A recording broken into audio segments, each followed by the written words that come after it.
सांगलीचे आमदार सुधीर गाडगीळ यांनी 2500 कोटींचा निधी मतदारसंघासाठी आणला. हा चक्क खोटारडेपणा आहे. त्यांनी दावा केलेली खोटी कामे पाहून जनता देखील त्यांना जाब विचारताना म्हणेल की दादा तुम्ही सुद्धा. पृथ्वीराज पाटील यांचा पत्रकार परिषदेत सवाल.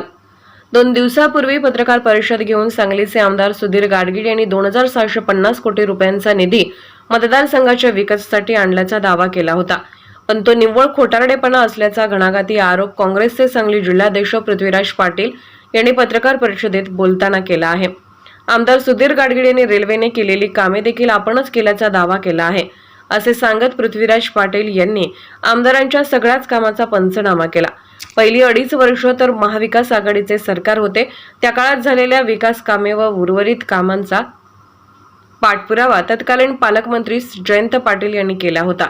तर रेल्वे आणि महिला व बाल रुग्णालय ही केंद्र सरकारच्या अखत्यारीतील कामे खासदार संजय काका पाटील यांनी केली आहेत. भाजपचे सरकार आल्यावर जिल्ह्यातील विकास कामे पालकमंत्री सुरेश खाडे यांनी केली आहेत. असे असताना ही सर्वच कामे मी केली आहेत असे आमदारांनी म्हणणे चुकीचे असल्याचे मत पृथ्वीराज पाटील यांनी यावेळी व्यक्त केले. विधानसभेत कशाचा एकही प्रश्न विचारलेला नाही, लक्षवेधी किंवा एकही लक्षवेधी सूचना मांडलेली नाही. उलट विश्वजित कदम, अनिल बाबर, गोपीचंद पडळकर हेच जिल्ह्याचे प्रश्न मांडत असतात असे स्पष्ट करून सुधीर गाडगीळ हे मौनी आमदार असल्याचा आरोपही पृथ्वीराज पाटील यांनी यावेळी केला. विरोधकांना मी नेहमी कानातून उत्तर देतो असे म्हणणाऱ्या आमदारांना खोटी उत्तरे देण्याची वेळ का आली असा सवाल करत पृथ्वीराज पाटील म्हणाले की त्यांचे हे विकासाचे फुगीर आकडे बघून जनता देखील त्यांना जाब विचारेल. कदाचित जनता मानत असेल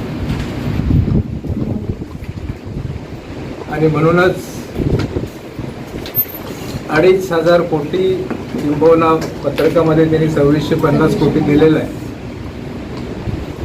इतका निधी फक्त सांगली विधानसभेसाठी मंजूर 4 वर्षात केल्याची त्यांनी घोषणा केली. आणि मगाशी माझे पत्रकार मित्र जसे विचारले की ही सर्व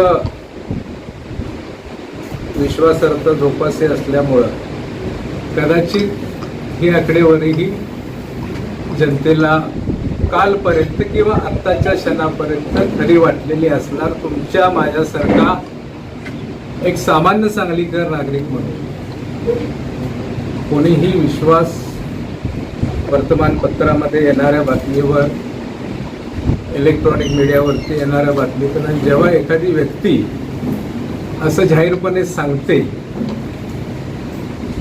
त्यावेळेला नक्की विश्वास बसतो. आणि असा एक प्रतिनिधी ज्यावेळी सांगतो तर त्यावेळेला आणखी कुठली शंका उरत नाही. परंतु काल बातमी आल्यापासून मी संपूर्णतः प्रत्येक खात्यातून अधिकृत माहिती घेऊन आपल्यासमोर त्यांनी केलेल्या जो काही वल्गना आहे आणि मी मगाशी जे शब्द वापरले त्याचा संपूर्णपणे त्या विश्वासाचा खोटारडेपणा जनतेच्या समोर आणण्याकरता आजची ही पत्रकार परिषद. सांगलीच्या आमदारांनी पत्रकार परिषद घेऊन सन 2019 ते 23 या 4 वर्षामध्ये जवळपास 2,500 कोटीचा निधी मंजूर करून आणल्याच्या वल्गना केल्या आणि सामान्य नागरिक सुखावला.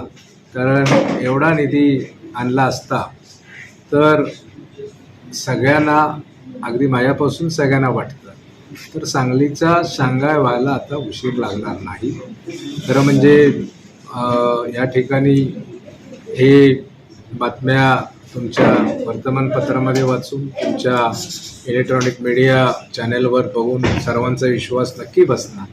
परंतु वस्तुस्थिती आम्ही ज्यावेळेला अभ्यासली त्यावेळेला आमचं असं लक्षात आलं की ह्या 2600 कोटीपैकी 2,000 कोटी ह्याचा जो निधी मंजूर झालेला आहे तो निधी, त्यातला काही निधी केंद्र शासनातल्या योजनेचा आहे, त्यातला काही निधी त्या ठिकाणी त्यांनी मंजूर न करून आणता तत्कालीन पालकमंत्री जयंत पाटील असतील, विद्यमान पालकमंत्री खाडेसाहेब असतील, खासदार संजय काका असतील, एक काँग्रेसचा महाविकास आघाडीचं त्यावेळी आमचं सरकार होतं, एक कार्यकर्ता या नात्यानं त्या ठिकाणी मी त्यातले बरेचसे निधी मंजूर करून आणलेले आहेत आणि आमचे सहकारी विशाल पाटील यांच्यापासून त्या ठिकाणी जे काही मंजूर निधी करून आणलेले आहे त्यामध्ये ही सगळं आकडेवारी फोल ठरलेली आहे आणि त्यांना खोटं का बोलावं लागलं, का बोलायला लागतं, म्हणूनच मी सांगितले की एकीकडं शुद्धता, एकीकडं सचोटी, विश्वासार्हता आणि खरं या सगळ्याला छेद देणारी ही गोष्ट आमच्या सामान्य सांगलीकरांच्या पुढं आली या आकडेवारीमुळं.